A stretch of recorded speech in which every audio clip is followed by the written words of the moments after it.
Well.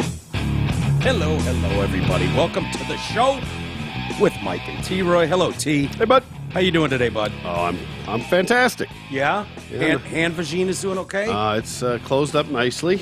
Yeah. Yeah. I had the what do they call it, stitches they put into tighten up the vag after the. Oh, a C-section? No, that's when they cut it open. Oh, yeah. I Yours forget was what those- open. What do they do with the C-section? I forget what they're called. They put a couple in there to tighten it back up after it gets blown out from the big old baby. Yeah. That's what it looks like.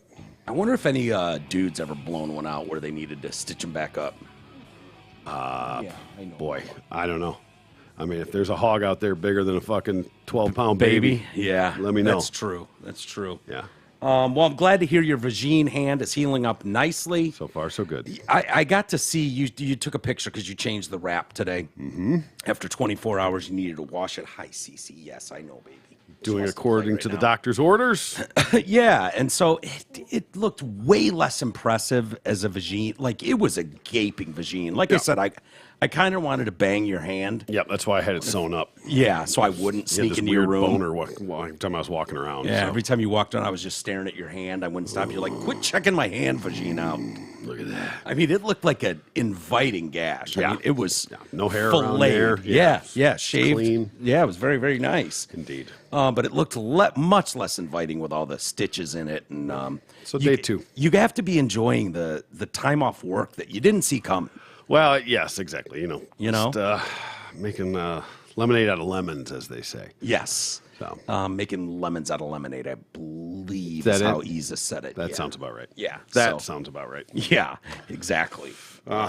Anyway. There was a tornado up there, Mackinac Island. Ooh. Yeah, I Hope saw he's pictures all right. of it from yesterday. No, he said he didn't even know about it. Is Eric Fady doing all right? Seems to be. Fadey. If Yeah, I you don't know. I just haven't. We were actually texting. Oh, you and Eric? Yeah. Really? Mm-hmm. Was he going through the tornado or anything? Was I he asked him aware if of he it? saw. I sent him a picture of it. There's a sweet picture somebody took from St. Ignace. Yeah. It was just on the other side of the bridge with this water spout out in the middle of the fucking thing. Wow. It's giant. It's badass, really. Was he aware of it? I mean, He said it must he didn't. be like new after the topical fact. news around there. Yeah, after the fact he was. Somebody Yeah. asked him if he'd seen it. He was like, no. Yeah, of course. But, I mean, depending on what you're doing, if you're somewhere surrounded by trees or He's indoors very- or whatever, you're never going to know it. He's very one-track mind-oriented. He's been feeding the roops. I'm giving carrots to the roops. Yeah. And, like he loves playing with the horses and cleaning up horse shit. Like that's he's getting off on it. So good for him. One man's trash is another man's treasure, I Exactly. suppose. Most people want to do that when they're 16, but he's closing in on or he's 40. Is he 40 Mentally. now or is he 38, Mentally. 39? Yeah, he's like mid-30s, late 30s, right? Late 30s. He's yeah. 10. I think he's 10 years younger than me, so he's got to be right around He's 40. right around 40. Yeah, 39, 30, something like that. Anyway, good for him. Hey, you know what? I've always enjoyed watching how happy he is with the little things in life. Mm-hmm. Just being on this show is like, I'm living the dream. It's like, good for you, man. Happiness comes in all shapes and sizes, my That's man. right. And he's happier than most people I know that are much more financially stable and have kids and blah, blah, blah, all that shit. What does that mean? Responsibilities and headaches. Yes, exactly. So- Even when they're not headaches and responsibilities all They're the still time, headaches and they're still headaches and responsibilities. He's Yeah. got it all figured out. He does, man. For a semi-retarded fella, he's really got a handle on life. Boy. I don't know how it plays out when he's 60, but hopefully I'm around to see it. That's kind of what I'm. Fingers crossed. Yeah, fingers crossed. Anyway, it's been a long day. The TV's been on all day. I was interested in the House Ways and Means, a House Oversight Committee looking into this. They had some whistleblowers, some IRS whistleblowers giving testimony today, and it was fascinating to watch all day. It's about Hunter Biden and the Biden family. I mean, depends what side of the aisle you're on, how you want to, if this is all Trump's fault or all, it's either total bullshit, just more Trump nonsense, or it's, or that side is Hunter Biden's never been elected to anything. Why do we care about this unelected crackhead? And it's like, well, it's not really what the point is. It seems like there's a whole family in there when you talk about 20 shell corporations. Yeah, we're not saying we're money. going to prosecute him at the end of this, but we would like to perhaps go down that rabbit hole just to see where it leads. Well, the one of the bombshells that came out this morning, which I don't know, was bombshell. You say? Yeah, Whistleblower X. It was just known as Whistleblower X. X going to give it to you. Yeah, it was like, oh, is this some new rap guy I need to get familiar with? Whistleblower X. It's kind of a dope name. Well, Whistleblower X, it turns out, is I'm thinking Public Enemy. Yeah, yeah, I think so. Or Malcolm Whistleblower X. Malcolm 10, I don't know. Turns out he's a homo Democrat. It was like, ooh, well, that's not going to further the storyline. No, they got to bury that as quick as possible. Yeah, how do we take this guy who's fully on our team, sort of shit on him, but thank him for his time and service and all that? It became a really interesting tiptoe around that. Yeah, no doubt. Yeah, the guy likes dicks. What are you gonna do? Like, how do you shit on that guy? He's perfect. Well, but he's going against your narrative, so yeah, come out guns a-blazing. That's how you do it. It was hilarious. So the Dems were all about. This is all about Trump somehow. I don't know how. You know, when you're talking about and race, I caught a little bit of that. Oh yeah, the race thing. Yeah, it's amazing how much race came up into some of the. I was going to say that I heard black Dem. So there were two camps. There was Democrat. Well, there were three camps. Democrats across the board just said it was about Trump, basically, and Hunter Biden wasn't elected to shit. Why do we care? Like, totally ignoring. Dismiss it really on space. Yeah, of course. Black Democrats didn't have an argument against what they were finding, the IRS whistleblowers, or what they were saying. So they just used their 5 minutes to just talk about historic and, systemic racism against black people and brown people. You know, they brought up George Floyd. They brought up Michael Brown. They brought up the New York Five, the Central Park Five. Was it Tamir Rice? What was her name? Was that Tamir Rice was one of them. Yeah. He was 12-year-old was Tamir Rice. They brought up all those things, and I'm just sitting here going, "What is the point to this? What are you talking about? Is no one able to chew gum and walk? Right? Like, really? What does this have to do with anything?" They're like, it involves IRS and people getting away with shit because there's a two-tiered justice system. Well, you know who's hurt most by injustices by the IRS is black and brown people. You want to talk about a two-tiered system? Let's talk about the black and brown people. How many black people are in prison versus how many white people are in prison? Can we talk about that? And it's like, I'd rather talk about what we're actually here for. Yeah, that's not why I'm here. That's not why I'm giving testimony today. So I think it's just no further questions. I yield my time. Yield my time. Yeah, to the next shit spewer. It was. I think it's just them making tape. This clown. Okay, when you look at 20 shell companies laundering money for the Biden crime syndicate, whether he was vice president, a lot of this changed when he became president. How do you explain this clown having $17 million coming in untaxed, trying to get away with it, laundered through family names and through Joe Biden? Joe Biden's name is thrown out there a lot. And what these guys were saying, so you got this gay Democrat, and that would be IRS criminal investigator Joseph Ziegler. You also had IRS Special Agent Gary Shapley. Both did a phenomenal job today. Which one's X? X would be Joseph Ziegler, who was wearing a rainbow bracelet. And why couldn't he be fucking Whistleblower Z? Right? Well, I don't know. I don't know if he named himself or what. But what these guys were essentially saying, and you take out all the window dressing of, well, what about Tamir Rice? And you're like, okay. Here's what we're saying, essentially. We've been IRS guys criminally investigating fraud for, 13, 14 years. I'm a supervisor. I've gone up the ranks. I've served my country well. I worked really hard to get here. I did not come from money. I did not go into an Ivy League school. I worked my ass off, and I worked up the chain of command, and there is zero benefit to them personally. Zero. They can get filleted by their own team is basically what can happen. They can get stripped of their fucking credentials. They can get shit on across the board. It'd be much, much easier to just ride this thing out and sail off into your career and retirement someday. Keep your pension going, keep all your credentials, keep your career. But no, and this guy, I thought. I don't know. It's a pretty lucrative book deal on the back end of this. Maybe they both pointed out too that they do not have book deals. Not yet. Yeah. Maybe they will, and maybe that's the benefit of doing stuff. Perhaps. Like I'm this. just saying. A little devil's advocate. So the gay Democrat, we don't need to keep calling him the gay Democrat, Joe Ziegler, says he wants to set a good example for the alphabet community, okay? Which I think that community could really use right now. And I'm not in any way saying that there aren't great examples in the gay community, bi community, trans community. Of course there are.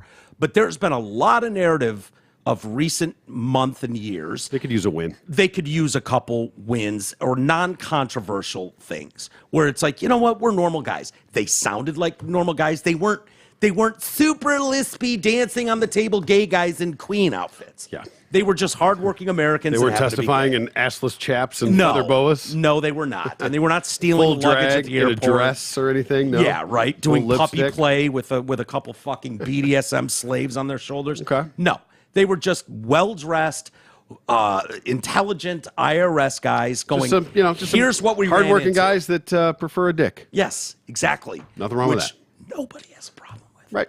Literally nobody. I mean, maybe fact, Westboro Baptist Church folk, but other than that, I don't even care. They check the Democrat box on their ballots. yes. Fine with me. And I love the idea that this guy goes, look, man, at the end of the day, I would like to set a good example for other LGBT members, and that's what I'm trying to do. His 15-page opening How about you statement- set the example for FBI employees?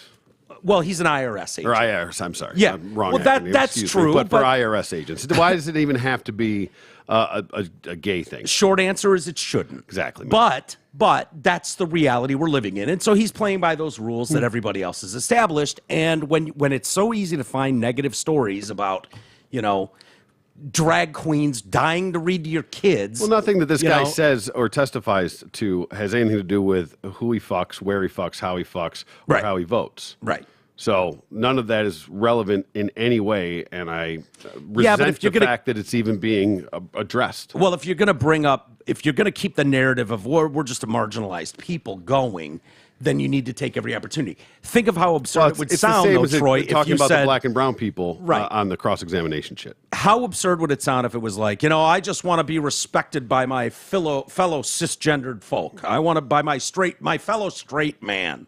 Like, it would be bigoted on its face to even say something like that. Mm-hmm. So, but if you're going to keep that narrative going of, we're just a marginalized community, then you need to take advantage. And I have no problem with that.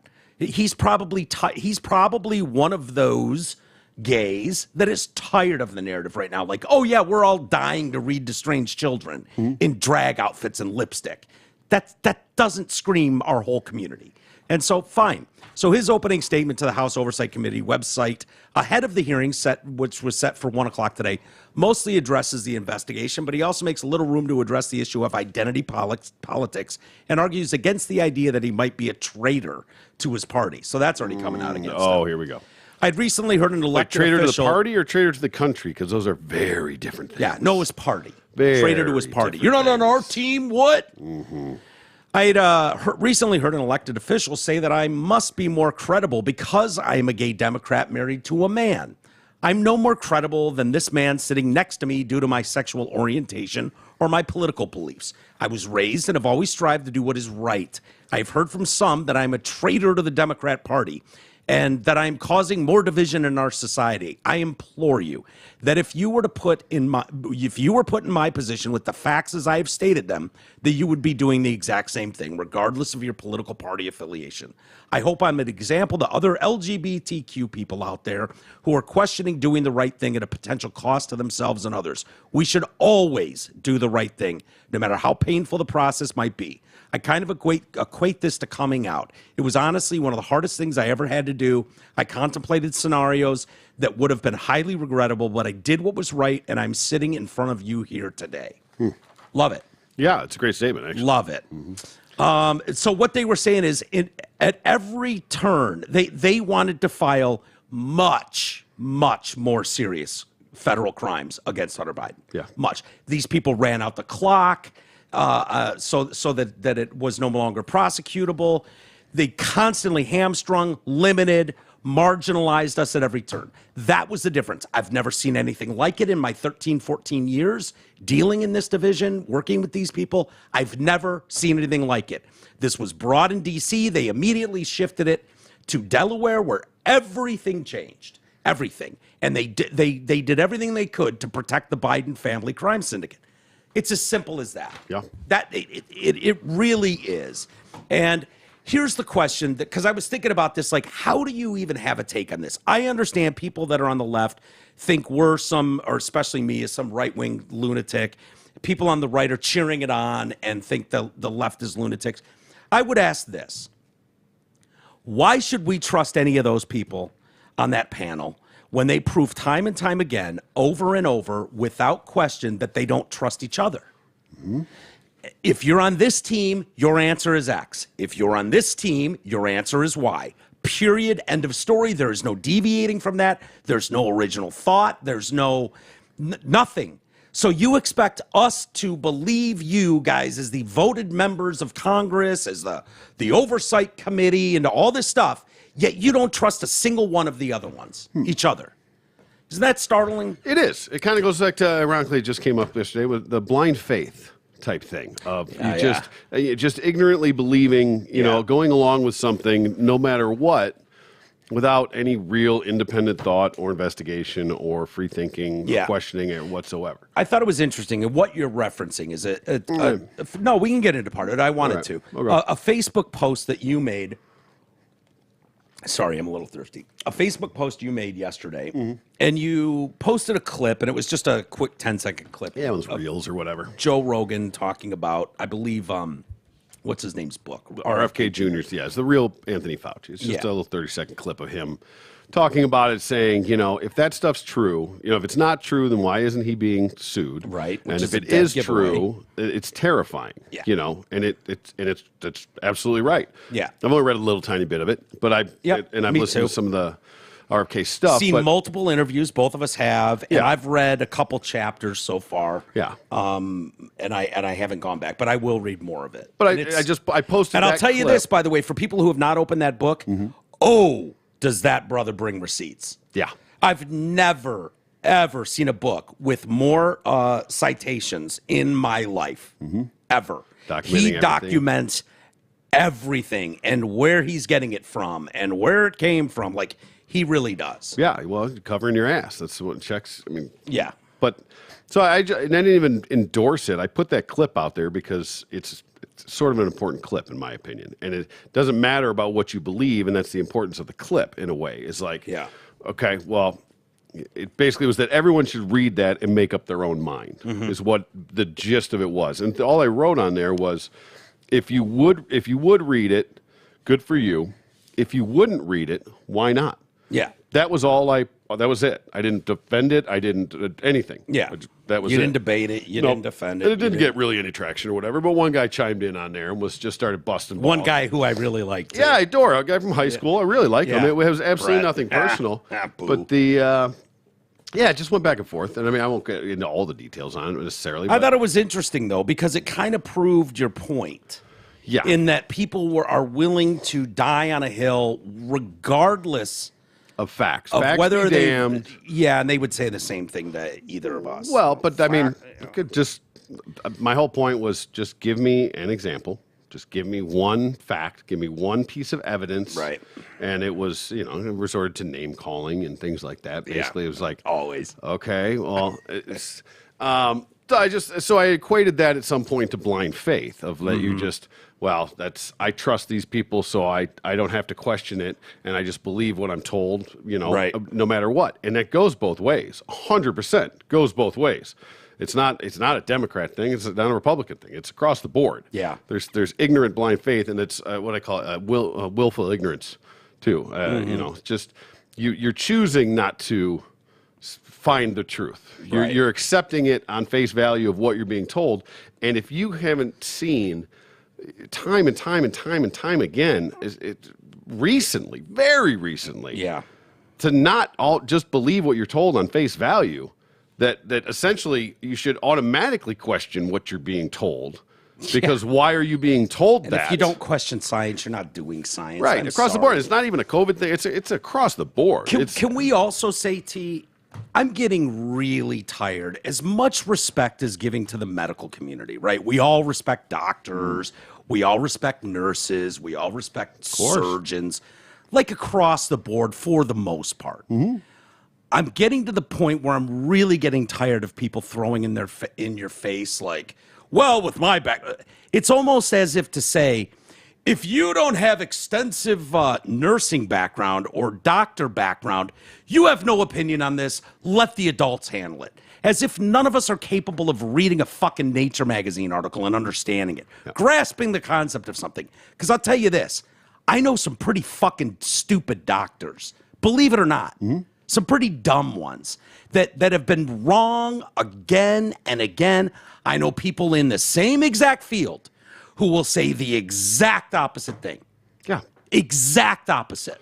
So you can't help but think, okay, you're basing this, like everything else that you make some declaration on in this industry, in this field, based on your political views. It falls right in line. It falls right in line. I'm talking about specific people. And then I know people with equal degrees that will go, yeah, your friend's a fucking idiot. I don't know what to tell you. Right. I don't know where he got this or what bullshit he's listening to, but here's why this is wrong across the board. Well, that's a big part of it. It's where you choose to get your information from. Right. And if you choose to take it from certain sources that are going to be telling you certain things, and you're going to just blindly believe it as a fact, not question it whatsoever, then that's your choice. You're doing that to yourself. It's like we were talking about every trial has experts that'll come out and say the exact opposite things of each other. The prosecution and the defense will both have their own experts that will come out and say the exact opposite things.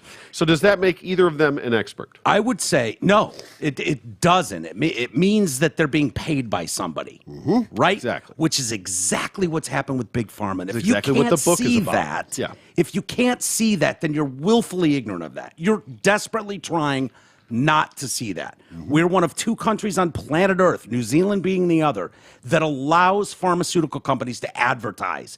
That's why you see kids on swings and they're, Ozempic. Or two fucking assholes in bathtubs talking about hard-on pills.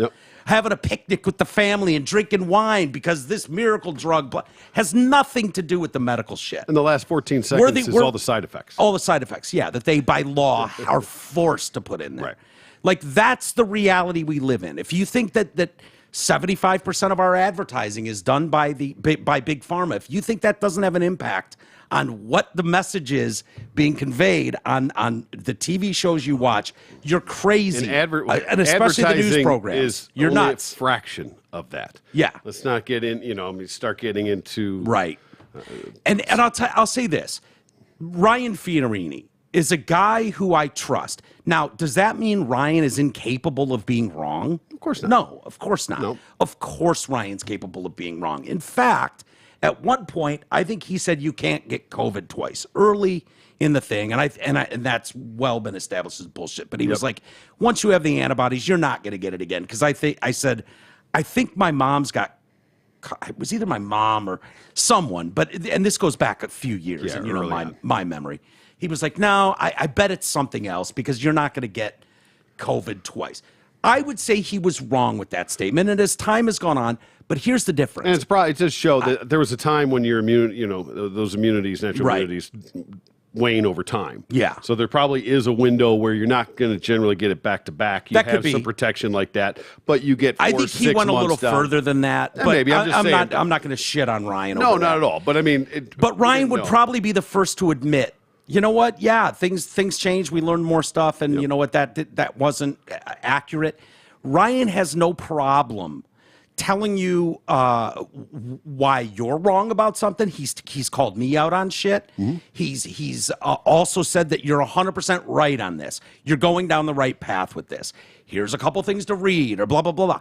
I know other people with the same degrees that would not behave like that, that are not willing to admit fault ever, will die on that vine. That is the hill to die on. And have been proven wrong you are multiple times. You have my respect And you get the benefit of the doubt from me. If you're in the medical industry, you initially have the benefit of the doubt from me. Sure. Until you prove time and time again that maybe you haven't earned that benefit of the doubt. Yeah. If you can't simply go, you know what, man, I'm sorry, I got that one wrong. Shit has changed. I just want to let you know that I remember that and I was wrong about that. Look, it's very important that they're fallible. They're human beings. They're not going to hit it out of the park 100% of the time. Mm-hmm. But they need to be able to be trusted. Huge. Goes back to this community today. They don't trust each other. Why the hell should we trust them? Mm-hmm. It's you're supposed to just pick your team, get on board, shut the fuck up, and that's it. Toe the company line. And if you think this is just about Hunter Biden, this story's about Hunter Biden, and he was never voted to anything, if I remember correctly, like we're all morons. Mm-hmm. No shit. No, it's about his dick pics on the laptop. It's about his dick pics. Someone actually said that today. Did they? On microphone. Fantastic. Yes. Oh, this, some sordid effort to go through Hunter Biden's dick pics. I'm like, boy, have you missed the point. Mm-hmm. On purpose, by the way. Oh, of course. They didn't miss it. Completely on purpose. The old bait and switch. Yeah. That's what it is. It's sad. But yeah, medical industry people need to, not just assume that, they have the end-all, be-all opinion on anything medicine related. No, you're right. It doesn't work like that. Turns out he's an ICU nurse. So has he dealt with it a ton? Sure. Has he dealt with it a lot more than I have? Sure. But on the ground level, on the front line of it, fighting people with it, not anything on the back end as far as origin or fucking the treatments of it or, you know what I mean? None of that stuff. Yeah. The big pharma behind the vaccines. I mean, no, it doesn't make you some sort of expert because you fucking wipe butts and swab mouths and noses. My primary care physician feels like a lot of people do, and Saint Lord Fauci is the end all be all. Mm-hmm. And if you ask why, and what does this doctor get offended at? Anybody questioning anybody in the medical industry. And then I have my cardiologist, and I have another doctor friend of mine that I've talked to that say Fauci's the biggest fraud in American fucking medicine. Period. End of story. And here's why. And they'll run down the list. They won't just say, basically you're supposed to take anybody in the medical field at face value, and anybody that doesn't is insane. Sorry, that's not a good enough fucking answer for me. No, absolutely not. It's just not. Nope. Not when people can use, intentionally or not, I'll give a lot of people the benefit of the doubt that none of this is actually intentional, that they're, willfully ignoring the truth. Sure. You know what I mean? That's just, they have that blind faith. I don't know what it is. People tell them what to think and say, and they just take it as the truth, and for whatever reason, that's their hill to die on. It was like, I'm not saying it is or it isn't. I'm saying that, how are you going to tell me that that's wrong? Yeah. You haven't even read the book. You haven't read a page If you think this is about just and COVID. And you never would. You've admitted you never would because you have a bias already because of something someone told you. So that was the point of it more than anything was, because, like I said, it wasn't an endorsement. It was just a conversation starter. It was, if you'd read it, okay, good. If not, why not? Why not? Tell me why you wouldn't read this book. Yeah, and then it turns into, what are you wearing your tinfoil hat while you posted this? That kind of shit. It's like, okay. Yeah, exactly. And you know who else they said had a tinfoil hat? Alex Jones. And I'm not going to bat for Alex Jones, but if you dig a little deeper under the surface, you might find out that Alex Jones was absolutely right about way more shit than he was wrong about. But you can take those few examples, the Sandy Hooks and things, right, and use that to just ostracise them. Yeah, gay frogs and Sandy Hook. Paint him with a broad brush and disqualify everything that he says. It was kind of where this went with that. He had sent some clip of RFK Jr. talking recently about COVID targeted to something to like spare Jews or something. I don't know, some clip from somewhere. That it was most effective against white and white people and black people. Yeah, I listened to a little bit. So I didn't really catch all of it, but he wasn't the basis for that, I don't think. And I think there were other people saying something along those lines. Yeah, and that clip started with there's also a theory that says or something like that, and then goes into explain it, and that's the clip. So haven't we been told that it disproportionately affects black and brown people since day one too? Why would this be such a I don't know. And I have heard on a different level about blood type. Like me being O positive, the old blood or whatever they call it, that I have a better immune build up towards this virus than others. Yeah. I have no idea how or why that works. I've been told that by multiple people. Whether it's true or not, I don't know. Have you asked your sister? Stop it. She's a doctor. She's adorable. Again.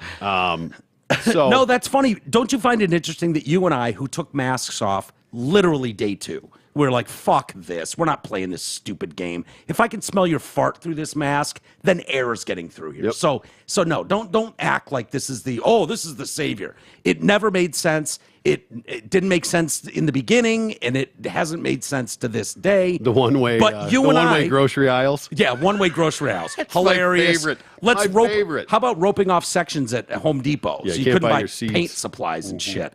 But you and I are two people that never got COVID, or if we did, we never knew it. Nope, I'm pretty sure I never did. Isn't The that few interesting? times I didn't wash up more than normal. I didn't put a mask on. Nope, the few times I was sick and had something going on, because it's not like I'd never been sick before. Yep, we tested. Every time I tested to make Yep. sure and even recently, last time I got was something I double checked just to see maybe it was. Yeah.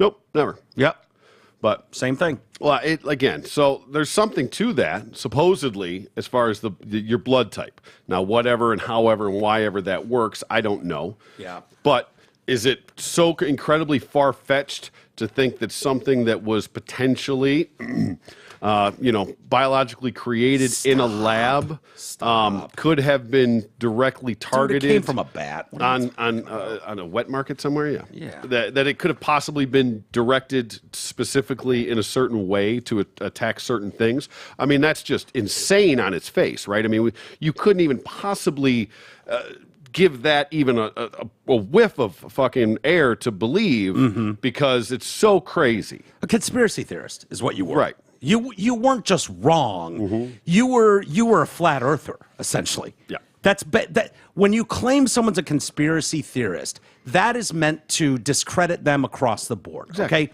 That is not, I don't agree with their argument, here's why. When you call someone a conspiracy theorist, you're basically lumping them in with Alex Jones and flat earthers. Yep. That's the goal of that. Like, tinfoil hat wear. If your best argument is, what are you, QAnon?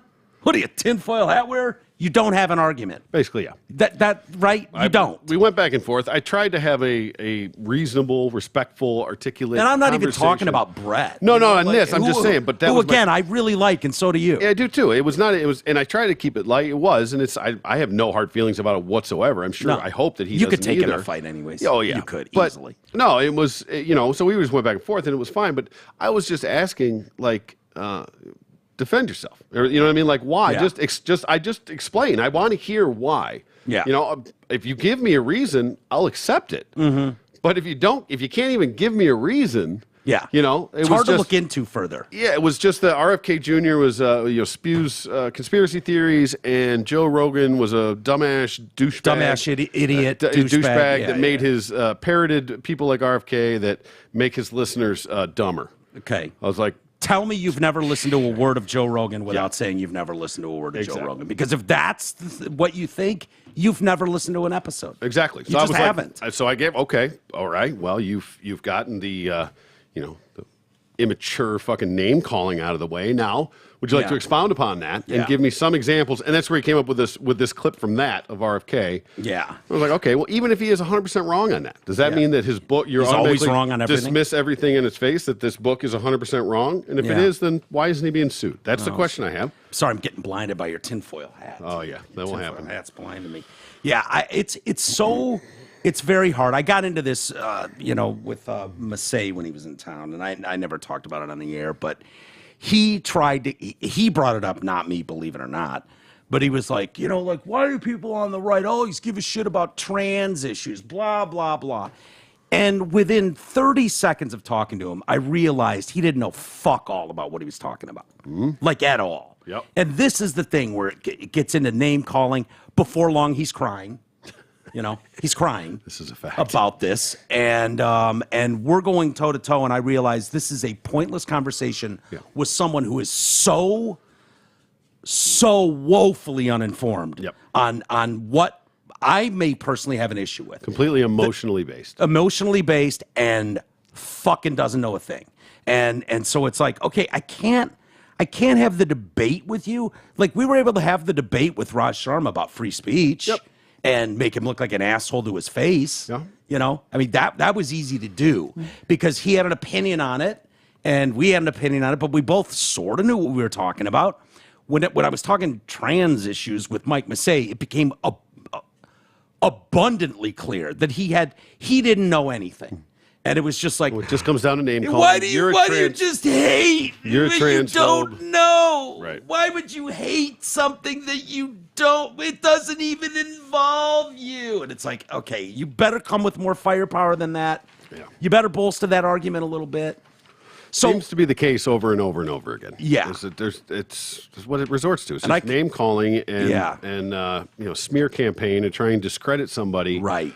And that, again, that's a huge red flag. When you just try to discredit somebody, no matter what the situation, everybody should stop and go, why? Yeah. Why? Is that totally true or not? Yeah. But don't take what you hear, even here. Fuck, if you believe Yeah, anything I say, we're mostly morons. If you believe so- anything I say, you're an idiot. Yeah. No Yeah. offense. No, we give our opinions on things. That's Right. what this show is based on. Now, sometimes our opinions fall in line with what Democrats believe. A lot of times, certainly lately, certainly more than ever before, a lot of our opinions like, wow, let's not burn down the city because a cop killed someone. Like, that didn't used to be a crazy, radical, right-wing, alt-right position. Yep. That you don't destroy your neighborhood. Like, no, I'm not gonna write off all police forces, just like the way you don't want people to write off all black people. Like, think about it a little bit. This one you're going to have to explain to me a little bit, T. I'm kind of confused about this, but the Biden administration has formally suspended funding for the Wuhan Institute of Virology, Chinese research institute at the center of the COVID lab leak theory, or conspiracy theory, we could say. Exactly. Saying the institute does not comply with federal regulations. The Department of Health and Human Services, or the HHS, informed the Wuhan Institute on Monday the U.S. is cutting off funding and the department is looking to stop funding permanently. Wait a minute. Hold on. Okay. Can you explain to me, T? Because I could have sworn that we never funded the Wuhan. No, I don't think that was ever the case. No, they never funded gain of function research in the Wuhan. We've always funded Wuhan. Right. We've just never funded gain of function research after they changed the definition. Yeah, true. No fucking joke. Yeah, that's true. Literally went in and changed their definition of gain of function research. Yeah, they did. They tried. They didn't change it enough, though. No. Fauci. Lord Saint Fauci. Yeah. Well, and so again, just as another little point to this, first of all, amazing timing. Yeah. But the if there's no chance that this possibly could have come from the lab because it's so airtight, right? Oh yeah. Then what exactly? Why are we cutting off their funding? Because they're a little sloppy down there? Yeah, they don't have the best record on biosafety protocols. Whatever that is, I'm just a stupid person. That's probably obviously happened after the pandemic. Right. Because they were on lockdown. Airtight fucking Before that. Yeah. You couldn't even they're a level 4. Couldn't even question whether or not it was possible that this somehow could have been leaked out of this lab. So Wuhan failed to provide documents related to concerns that it had violated biosafety protocols. Previously, the NIH helped fund experiments at the Wuhan Institute that involved creating chimeric. I don't know what that means. Chimeric. It does sound like a new drug. Doesn't it? Yeah, that cures, I don't know what chimeric. It'll make your asshole bleed, but your hair will look great. Yeah, okay. So it'll allow you to retain hair follicles, but you might bleed out your asshole, possibly to death. Yep. Yeah, okay.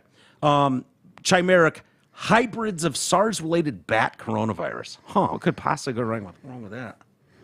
Don't know. It's not like we've ever seen anything like that get out of their control. SARS, you say? Yeah.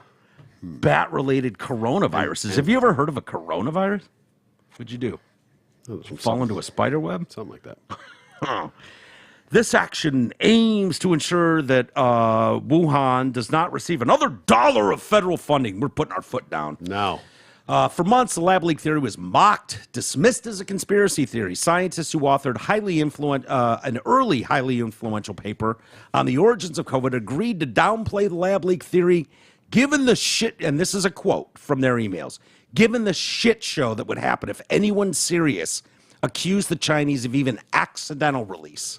Oh, yeah, it was just the repercussions that they're fucking worried about. They were worried about the shit show, the fallout. Exactly. If we admitted some of our gain-of-function research funding, we went around the corner, so we didn't give it to them direct. Yes. We gave it to our neighbor to give to them. Yeah, we didn't give it to them. No. We did not fund gain-of-rate research. Yes, we gave the money to our neighbor, who then flew it over to them, but direct contact, no. Yeah.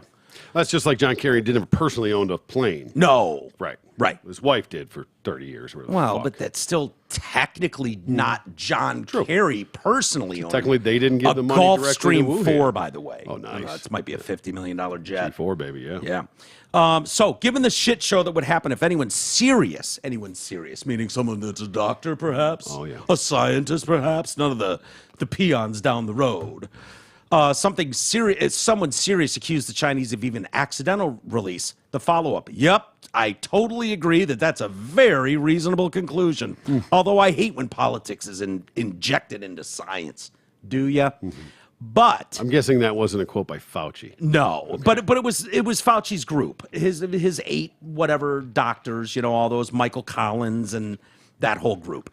It's impossible not to inject politics, Impossible. It's impossible, especially given the circumstances. One of the authors of this paper responded, "We do not believe that any type of laboratory-based scenario is plausible. We do not believe that any type of laboratory-based scenario is plausible," the 5 prominent scientists later wrote. So that's how they chose to do it. Say it, right. We don't believe any type of lab-based scenario is even plausible. Mm-hmm. And they've already admitted we need to do that because there's a difference between plausible and possible, right? Right. Plausible means it's likely. Yeah. Possible means that it's possible. Right. So it's not we can say we don't believe that it's likely. Yeah. Not saying we don't believe that it's possible. Right. They're different wording on that. Yes. There's a 49% chance that it came from the lab. Yeah. But we'll give it a 51% chance that it did, that it actually came from this wet market. So it's not plausible. No, but it's certainly possible. The March 2020 paper titled "The Proximal Origin of SARS-CoV-2," published in the journal Nature Medicine, emails came to light earlier this year that Dr. Anthony Fauci and his team suspected all along that the virus may have been a result of a lab leak. By the way, it just in an abundance of wanted to be transparent. They were just giving these emails to everybody that wanted to look at them. Oh, wait, no, they weren't. They had to do a dozen FOIA requests and demand before they were forced, basically at gunpoint, to hand these emails over. If you were wondering how transparent all these doctors were willing to be. At the end of January, Fauci had a call with one of the COVID origin papers authors, Christian Anderson, that concerned him so much he suggested potentially notifying the FBI. After that call, Fauci wrote in an email that a group of evolutionary biologists should get together to examine carefully the data to determine if his concerns are validated. He should do this very quickly, and if everyone agrees with this concern, they should report it to the appropriate authorities. I would imagine that in the USA, this would be the FBI. In the UK, it would be MI5. Some of the features look engineered, Dr. Anderson wrote to Fauci that same evening. On a spectrum of if 0 is nature and 100 release, I am honestly at 50. Okay. British medical... That's how you can get away with the it's not plausible thing. Right. So they're right at the 50-50 mark, huh? Right. Yeah. This falls right into those conspiracy theories thing. If you believe that it's a lab leak, that's a conspiracy theory, and you're fucking crazy. Crazy. British researcher Jeremy Farrar wrote on February 2nd, my sister's birthday, Groundhog's Day. My anniversary. Is it really? Was. Mm-hmm. Oh, well, yeah. Every time I heard Punxsutawney Phil, I knew that I'd go buy some fucking flowers. Okay. I like that. I know it reminds me of my sister's birthday, too. I should have seen the foreshadowing with every day, like the movie. Yeah. Such a great same movie, shit too. every day. I love that movie. So on the spectrum of 0 being nature, 100 is Lab. lab release. I'm at a 50. So that's what this Dr. Jeremy Farrer, researcher, wrote to Fauci and Dr. Francis Collins, who was then director of the NIH. Our main work over the last couple of weeks has been focused on trying to disprove any type of lab theory, but we're at a crossroad where the scientific evidence isn't conclusive enough to say that we have a high confidence in any of the 3 main theories considered. As to publishing this document in a journal, I am currently not in favor of doing so. Okay. So then there's no real evidence. There's no real evidence publishing that anyways. that defends any of them. Yeah. There's no real evidence No, that they were worried about the excludes fallout. any of them. They were worried about the fallout. So if we can't definitively prove that it came from that, then we'll absolutely deny it till the hilt. Yeah. And we'll say wet market, bat fucking, whatever. For people who think, oh, you must be a crazy conspiracy theorist if you think anything, possibly could be wrong with St. Lord Fauci.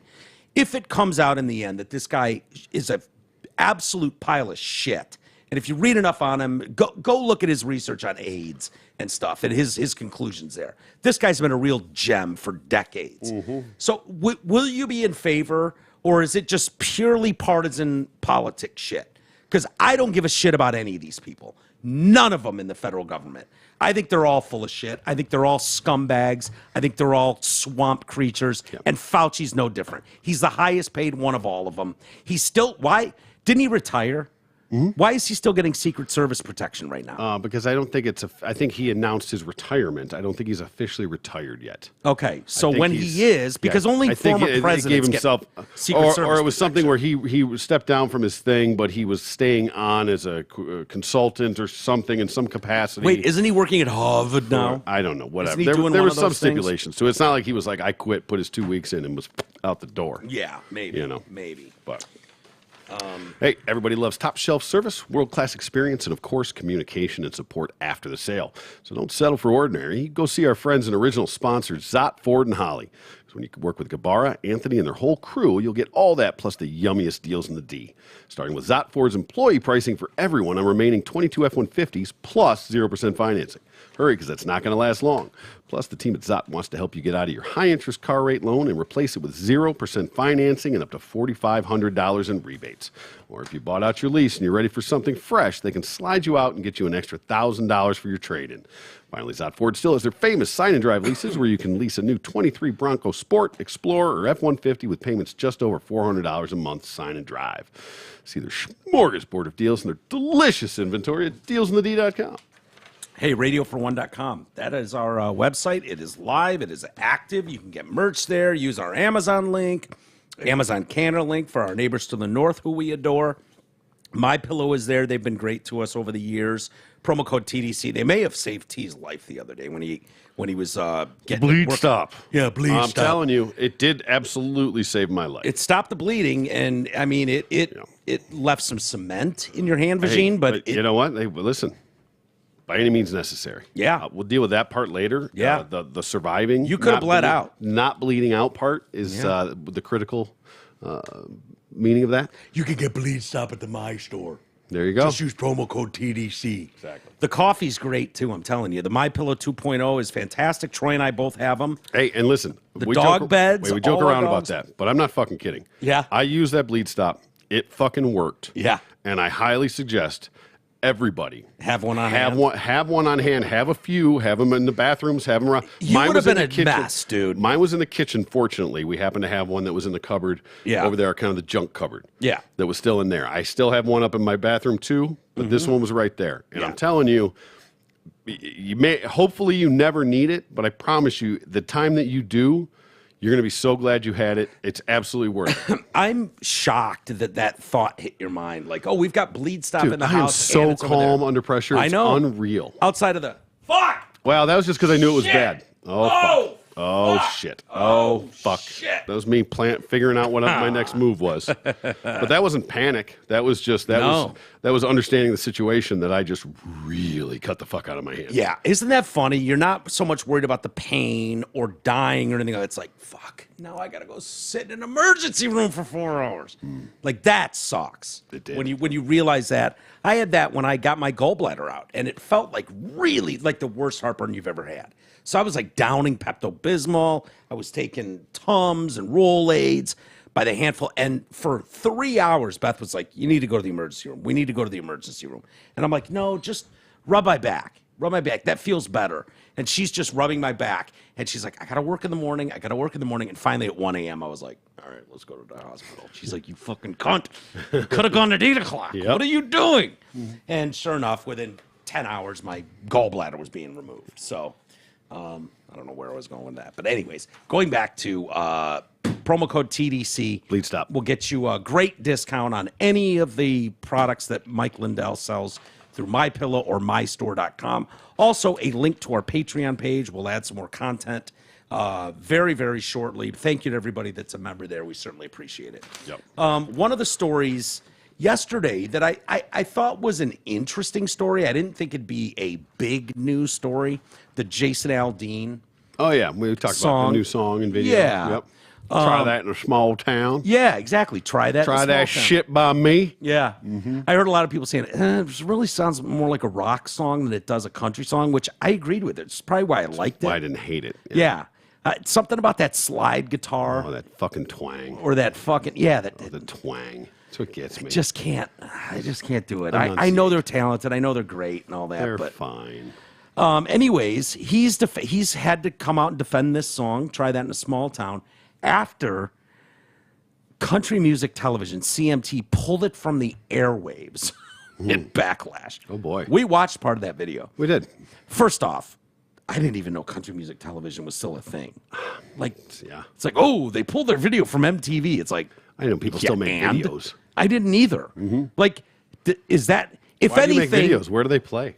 if anything, the fact that Country Music Television, which my guess is nobody's watched in 20 years, pulled it, that story is going to get more press than the amount of people that are actually watching Country Music Television. So you're probably doing them more a favor. This could easily be something like where Jason calls up CMT and goes, send out a press release saying you're yanking the video. Right. I mean, Streisand effect. Yeah, Streisand effect. And maybe that's what it is, because who gives a shit if CMT pulls it?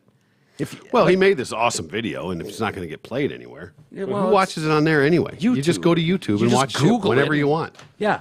What's the one that starts with a V? Vimeo? Yeah, Vimeo. Is it Vimeo? Vimeo, whatever it is? Sure. Potato?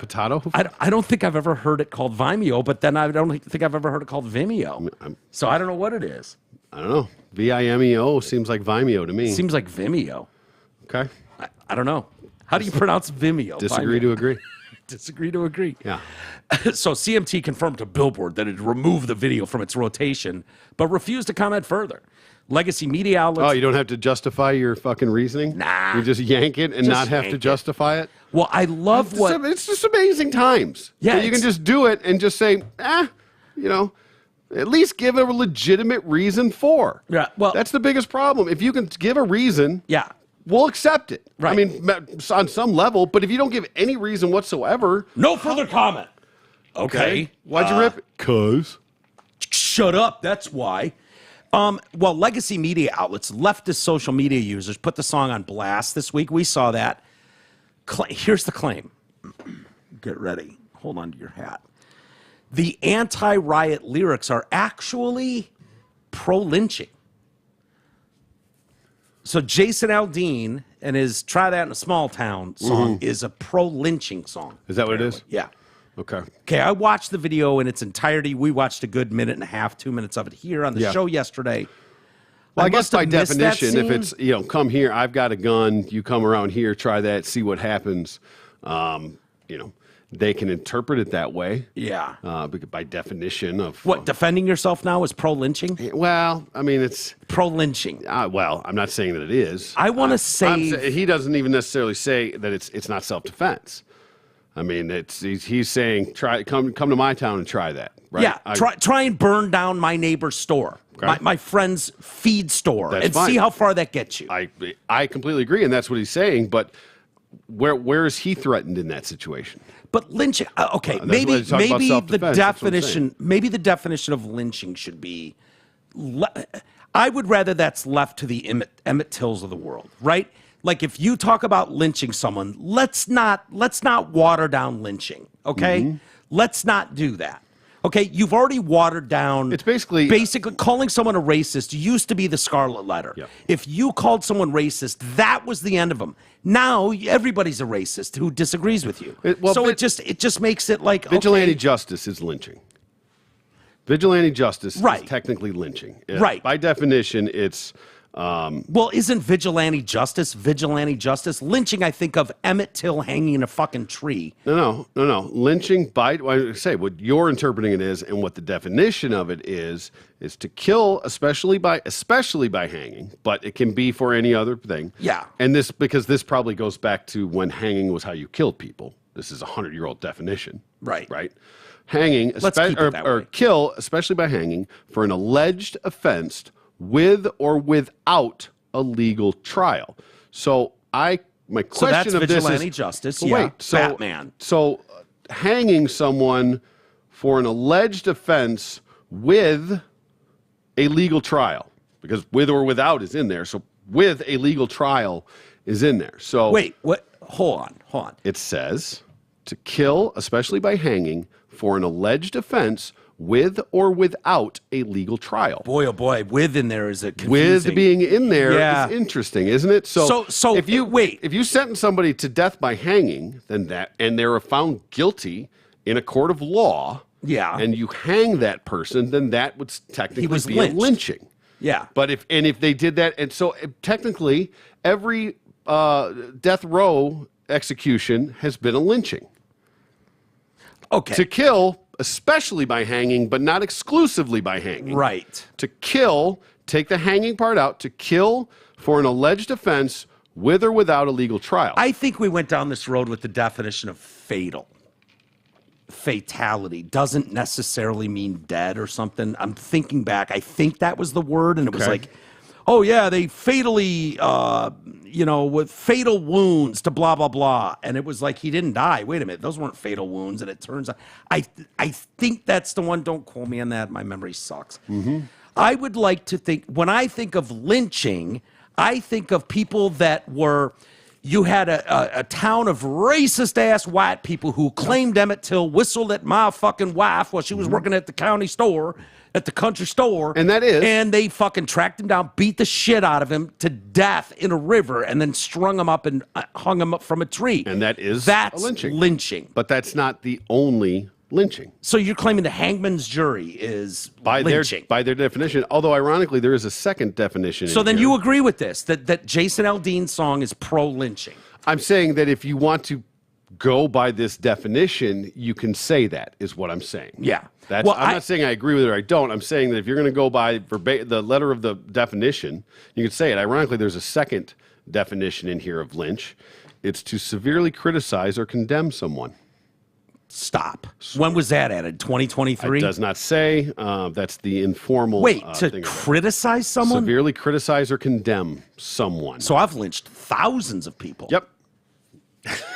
I'm on the dictionary.com. This is the Oxford Dictionary. Yeah. So what do people have a problem with in this Jason Aldean song? Cuss out. Here's the lyrics that people really took an issue with. Cuss out a cop, spit in his face, stomp on the flag, and light it up. Yeah, you think you're tough. We'll try that in a small town. See how far you make it down the road. Around here, we take care of our own. You cross that line, it won't take long for you to find out. I recommend you don't try that in a small town. Mm-hmm. And he does say, I recommend you don't. Yeah. This is not something I want. So I didn't jump to the natural conclusion that if you fuck around and find, it's basically a fuck around and find out. Fuck around and find out, exactly right. So does that necessarily mean, all I interpreted that to be was, hey, look, if you think you're going to come to our town where these people make up this community, you're going to come from the outside and try and fuck with our town, you might get your ass kicked for it. Now, would this be an issue if this were, if any person said this about their home? If you said this exact same thing, come to my house, find out. Yeah. Try and come burn my shit down. Try and break my windows. Come at me like that. Yeah. Find out. Is there any issue with that? Castle doctrine? Now, I guess you're talking about technically self-defense and private property and things like that. Now, I don't know. If someone's throwing rocks through your window, I don't think you can shoot them. Not necessarily. But you could take a rock to the head and be killed. So Sure. are you supposed to just sit there and let somebody assault you with rocks? Yeah. There's a lot of gray area to that. Yeah. But again, you're talking about, you can find an issue with anything if you try. Right. So. Well, so Aldean made it a post. He said, in the past 24 hours, I've been accused of releasing a pro-lynching song, a song that has been out since May, by the way, and was subject to the comparison that I, direct quote, was not too pleased with the nationwide BLM protest. These references are not only meritless, but dangerous. There is not a single lyric in the song that references race or points to it. And there isn't a single video clip that isn't real news footage. Yep. And while I can try and respect others to have their own interpretation of a song with music, this one goes too far. Try that in a small town for me refers to the feeling of a community that I had growing up, where we took care of our neighbors, regardless of differences of background or belief, because they were our neighbors. And that was above any differences. My political views have never been something I've hidden from, and I know that a lot of us in this country don't agree on how we get back to a sense of normalcy where we go at least a day without a headline that keeps us up at night, but the desire for it to. That's what this song is about. As so many pointed out, I was present at Route 91, where so many lost their lives, and our community recently suffered another heartbreaking tragedy. No one, including me, wants to continue to see senseless headlines or families ripped apart. When you grow up in a small town, it's that unspoken rule of we all have each other's backs and we look out for each other. It feels like somewhere along the way, that sense of community and respect has gotten lost. Deep down, we are all ready to get back to that. I hope my new music video helps you all know that you are not alone in feeling that way. Well, you could make the argument that the rioters and looters, the protesters, Right. are a community. Right. That's what they're doing, is they're defending their community. Atrocities going on by the police and the like. I still don't understand how torching your own community. Like, if that were to hold merit, I guess if you were just going to say that, instead of like looking like opportunists or taking advantage of a situation, whether they're locals or people from outside their community lines, whatever, if you were simply throwing Molotov cocktails into the police station or the courthouse, I wouldn't recommend that, by the way. Certainly. But if that's the only thing you were doing, but you're not, and when you see it as a whole mile-long strip like I did in Santa Monica. What the Nike store do to you? Right. The Nike store, the Apple store. Target. Not the library. You weren't going in and looting the library. You were going in and stealing everything you could from Walmart, Meijer, Target, Nike, Foot Locker. Yep. Like those ones where it was like, yeah, I want some new kicks too. I get it. Oh, yeah, that New York one was terrifying when you looked at that with the Gucci's and it's nothing but these unbelievable high-end stores. Yeah, that were just gone. And when I saw it when I was in Santa Monica and you saw their main street or whatever down by the water, it was like looted, not looted. Okay, well, what is that? It was like cigar store looted, party store looted, hometown bookstore not looted. None of the windows broken, none of the doors kicked in. Bed Bath & Beyond left alone. Yeah. It was like the ones that you would think like, oh yeah, who doesn't want to break into Bath and Body Works is what I meant. Yeah. There's too much SCT on TV shit in Bed The Bath & store Beyond. that specialized in Father's Day cards was completely left alone. Shocking. Yeah. By the way, for these accusations to be true, you would have to believe that only black people riot. Right? Yep. That would be the only conclusion. If this is against black people, because I can't remember how they said it exactly, that this is... Well, and technically lynching has nothing to do with race. It's all about... What's that? Technically lynching has nothing to do with race. Yeah. By definition. So I could be lynched? Yes, of course you could. Well, yeah, I suppose that makes sense. If somebody comes in here and drags you out, says that you fucking, raped their fucking sister, drags you out, beats you to death, that's a lynching. Yeah. That you were just lynched by a mob. And that would seem fair. That would seem absolutely fair. Not that them doing that to me, but if you did it, there's an argument. No, to be that made. would fall under the definition of lynching. Oh, to me, that part. Sorry. Yeah, that would fall under the definition of lynching to me. If someone went vigilante justice style, or and determined that their opinion, or they heard a rumor that I raped their sister and they're going to handle it on their own. They're not going to rely on the police force. They drag me out of the house, beat me to death, and string me up from a tree with a rope. I would say I was lynched. Even without the rope. Even or with the rope. You want to do it with a fucking extension cord, I don't care. But the rope. Matter. I'm saying you don't have to be hung to be hanged. Excuse me. I want to be hanged. If you're going to to throw lynching on mine, then I better be hanged with a rope. Okay. I'm just saying. You can do it with a cord. Yeah. That's fine. I'm saying that it doesn't. You don't have to be hanged to be lynched. I'm saying in my personal case, I want you to tell people. Okay. No.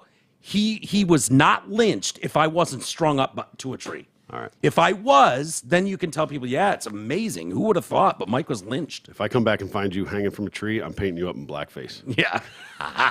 Don't do that. Oh, man. It's crazy. Yeah. Crazy times we're in T. Crazy times. Hey, this part of the show is brought to you by the Backcourt Restaurant in Clarkston. Located in the Deer Lake Athletic Club, the Backcourt combines first-class service with relaxed, friendly atmosphere and a chef-inspired menu. They have daily dinner specials throughout the week, live music on Friday nights, and on Friday and Saturdays, the best fucking prime rib you're ever going to eat. So next time you're heading out for dinner or drinks, stop by the Backcourt Restaurant in Clarkston. You can call them at 248-625-8686 or go to DeerLakeAthleticClub.com. Place is great. Yeah, we just We had a lot of of fun there. Yeah, we had a listener, Billy Westfall, lives over that way. He went and checked it out. Did the prime rib last week. Yeah? Went out, did the Cupid Shuffle with Forrest and everything. Really? Yeah, leaned into it. Said it was his absolute favorite new place. Loved it. Can't wait to go back. Awesome. That's great to hear. Posted pictures of it. Commented on it. It was fantastic. Yeah, Billy's good people. I would peg him as a prime rib guy. You'd too. peg him? Yeah. Oh, nice. I would. I'd certainly peg him as a prime rib guy. Mm-hmm. You know? I don't know why. Maybe it's a military background or something. He seems like Who doesn't love a good slab of meat? Yeah, right. He could dig into a piece of meat too. Yeah. The thicker, the better. Too juicier, thicker, the better. Sure. Billy Westfall just fucking dropping his mouth on a large piece of meat doesn't surprise me in the least. That military background you were talking about. Yeah, exactly. Martina Navratilova. What'd that guy do? Well, that's sorta. Martin Navratilova? Stop it. That's not funny. Has anybody ever seen Martin and Martina at the same place at the same time? Are you lynching Martina Navratilova right now? Apparently. Stop lynching Martina. I'm not. I'm talking about Martin. Martin Navratilova. Okay, well, this is gonna your joke is gonna ruin this story. Shit, sorry. Trans activist India Willoughby claimed to be more female than Martina Navratilova. I think I'm more female than Martin Navratilova. I think, like, of all people to attack for being more, I'm more female than Martin Navratilova. No way. Get out. I'm more female than fucking Serena Williams, too. What's your point? Spat began when Martin Navratilova defended the use of the term trans-identifying male to describe a person who self-identified as a trans woman. Trans-identifying males is not a transphobic buzz phrase, but rather a biological fact. Also, it makes it much easier to understand who is who and how they started. Where they end up can change, but biology doesn't change ever. Willoughby took major offense to this. Calling someone a trans-identified male. This almost seems like male rage that Ms. Willoughby has going. Calling someone a trans-identified male rather than simply a woman is about as transphobic as it gets.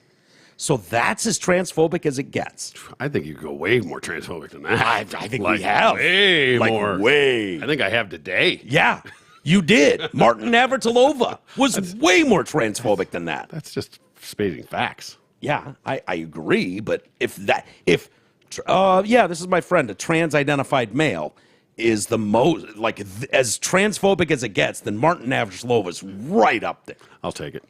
She knows what she's doing, and so do you. Martina Navratilova is also wrong. Someone who transitions is factually and legally a biological female. Where do you get the... see, you had me. You had me. You had me. I was questioning the factual. Going to let you slide on that one. Yeah. I'll give you the legally, because based on the letter of the law... I'm not giving them factually. I was going to let that one slide. That's too much. You want to go legally, fine. I understand the courts are a joke right now. I get it. Biologically, the fuck are you talking about? You just lost all credibility whatsoever. Wow, you mean this person might not be mentally stable? Oh, India Might Willoughby. just not be factually correct. Biology absolutely changes. Yeah. My body chemistry is more female than Martina's. My anatomy is female.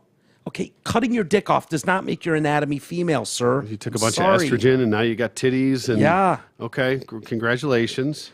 Let me know when you have a baby. Yeah. Good luck with that. Yep. Hope you don't get cervical cancer. Yeah. Titty feeding or anything going on there? Yeah. No, I'm probably not going to. That kid's going to starve. Yeah, right. Yeah. You know what Martin's never going to get? What? Testicular cancer? Yeah. Yeah. Exactly right. Yeah, Colon true. cancer? No, anyway. Oh. The fact Martina and other bigots refuse to acknowledge me or any woman who happens to be trans is deeply offensive. I don't know where she hasn't acknowledged you. She's in a conversation with you. Mm. So I would say that you've been acknowledged. You've been acknowledged. You just don't like the way you're being discredited on your face for your you're being discredited identity. For saying silly things. That you're technically and factually a biological woman. Yeah, see the biological. See, you went a little far there. You're not you will never be biologically a woman. India. Never. India. I mean, again, well, who knows? But we could look it up. They may have already changed the definition on that. Yeah. Just keep moving the goalposts. That's sure. it. You know. If it sticks in her craw so much, she shouldn't be commenting. Well, none of us would want to be commenting, but you're saying such ridiculous shit that you're a factual biological woman because you cut your dick off? No, sir, you're not. I'm sorry. That's factually inaccurate. Yep. That's misinformation, disinformation of the highest guard. You can identify as a woman. You can pretend to be a woman. You can live your life as a woman. Yeah. You can go out for Halloween as a woman. But it doesn't make you a woman. The activist went on to claim that BBC sport head Philip Burney was condoning bigotry. Okay, so now we're going after her job. Of course. Yeah. So when we get our ass handed to us, when reality slaps us in the face, what else can you do? Let's take her career away from her. Cancel. So Philip Burney was condoning bigotry by allowing Navratilova to comment on the network. The NHS, actual doctors recognize me. Again. That doesn't mean much. And actual doctors don't. Yeah. Yes. Yeah. So here we go again. Depends who's paying who. Exactly right. Yeah. They're not confused, so why can't Martina Navratilova? It's bigotry and prejudice by using Martina. You are condoning it and disregarding the trans and alphabet mafia community. Philip Burney. Be more Harry Kane. I'm assuming that's some European reference. Okay. So I get smoked in an argument, so scream bigotry and try and get someone fired. That's generally how that works. Awesome. That's how that works. Yeah. Well, it has worked, so I guess more power to them. And again, you just have to say these things. You don't have to defend. You don't have to prove it. Yeah. You don't have to have any evidence whatsoever. You just have to say it, and that's good enough. Yeah. If you think about it, J.K. Rowling has never said anything about trans people, really. No, she's defended women's rights and women in general. She wants women to feel their utmost safe at a woman's shelter. Yep. Like, no. We do not bring dudes in here that claim to be a lady, and then all these women are like, oh my God, it's triggering as fuck. You can understand how that would be. Yeah. So someone with the power and the platform of J.K. Rowling goes on and says, that's wrong. These women need to be protected, and part of that is mental safety. And if they don't feel comfortable around men, and why should they, then this should be a safe space for them. I have no problem with that. None. I just don't. So, yeah, and there's too many people that believe the J.K. Rowling thing. Right. Because that's just what they've been told. It's what they've been spewed. They don't know any of the actual facts on it. Again. And, well, she's obviously transphobic. She's a terrible person. She's all this, Half her cast said it. Yeah. From Hogwarts. Yeah. Yeah. Think about that, too. Martina Navratilova has been mockingly called a dude since the 80s. Yep. Right?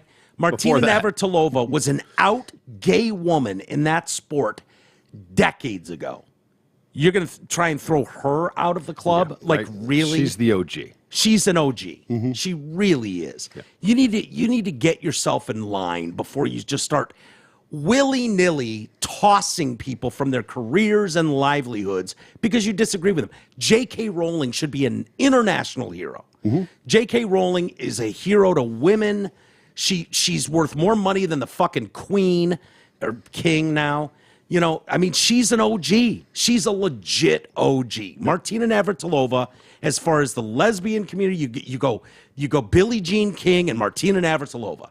Yeah. Like, they set the fucking shit down when it wasn't easy, when it was very hard, when they were mocked at every turn. Their actual safety was probably in jeopardy, and they stood their ground as proud out lesbians in the 80s. They started shoveling this driveway for you. Yeah. That you think you're out plowing the roads now. Yeah, exactly. No, they didn't even, it's not even that. They blew up the mountainside to lay the road, right?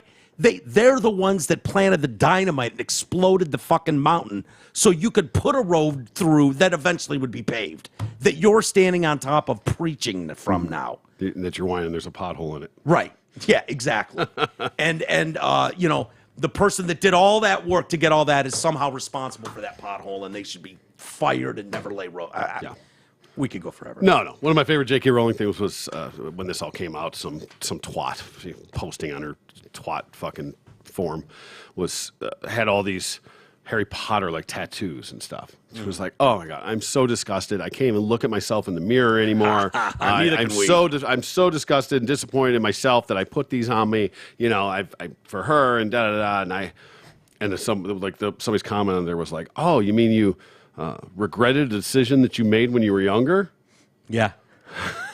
It's like a permanent decision you made when you were younger. The wording on it was basically like, "Oh, you mean you actually now you regret something that you did when you were younger or something like that?" Like, something that permanently altered your body when you were a child. Oh, fucking no ding ding ding, no light bulbs go off there. Nah, they never do. And who would have thought? And that last story was this show in a nutshell, by the way. Because Martin Navratilova is fucking hilarious. That is fucking hilarious. I'm pissed I didn't think of it first. But we can make that, I would say, trans offensive comment and joke. Yeah. The first thing out of your mouth was, what did he do? When I said Martina Navratilova. Yeah. So that's two offenses, horrible offenses. Of course. As far as that community goes. And then we're also defending and standing up for and calling an OG to Martina Navratilova. Absolutely. I have nothing but respect for her. I can throw that joke mad out respect. There. Exactly. And it's not like just a couple quips. I just came out with that. Like I said, she's been called a dude since the 80s. Yeah. Like, I grew up questioning whether there was fucking balls in those fucking shorts or not. We were looking for them when she would slide around the court. Yeah. But she was a badass. Yeah. It was like the dude. It was like the Beauty and the Beast with Chrissy Everett and fucking Martina Navratilova going on, I know. Yeah. She was like this big fucking scary like Russian fucking like it was like good versus evil. It was like it was like a microcosm. Yeah. And I'm not kidding about her coming out early, and she probably took in her personal life way more shit than you'd even know. And she wouldn't have had the luxury of social media where so many more people would come to her defense and praise her and how brave she was. She was not called brave. She literally, at a time when she would have been they would have been like, well, is it safe to have an out lesbian around normal women in the locker room? Right, like she's just going to go around just doing groping women. Right? Just fucking six-packing all over the place. That would have been a national discussion at the time. Yeah. You know what I mean? Like, it wouldn't have been like, what a brave person, like all you fucking pink-haired assholes on Twitter that think you're tough. Martina would have done it when it was not cool, when it wasn't regarded as heroic and brave. She was an OG of the finest. It's like the NFL, finally having the openly gay person and all that stuff. It was like, can you guys do math? Because statistically speaking, there's like 8 gay people in this fucking between everybody in this locker room right now. Right. Statistically speaking, it's nobody's talking about it. Yeah. But if you think that nobody's gay in here and somebody came out, you're kidding yourself. Yeah. Anyway, we've got to. This stuff is backfiring quite a bit, I gotta say, I'm kind of glad to see it. It kind of sticks in the same vein. An amusement park in the United Kingdom said we're out as far as the Pride shit goes. Okay, having these celebrations because they thought they were doing the right thing. They brought Pride Day, Gay Day, Rainbow Day, whatever you want to do. Sure. And so part of their festivities for the family was a drag queen named Crystal. So the owner of Adventure Island in Southend-on-Sea, Essex, has humbly apologized. In a statement, Philip Miller said there said there had been confusion as to what we would allow or not. The Grinding Act was most definitely a non-starter, as we are ostensibly a family park, and that is just not family entertainment. Rest assured, we will not be rebooking this act or participate in any future Pride celebrations. It's just not for us. We tried to be inclusive, but it backfired on us.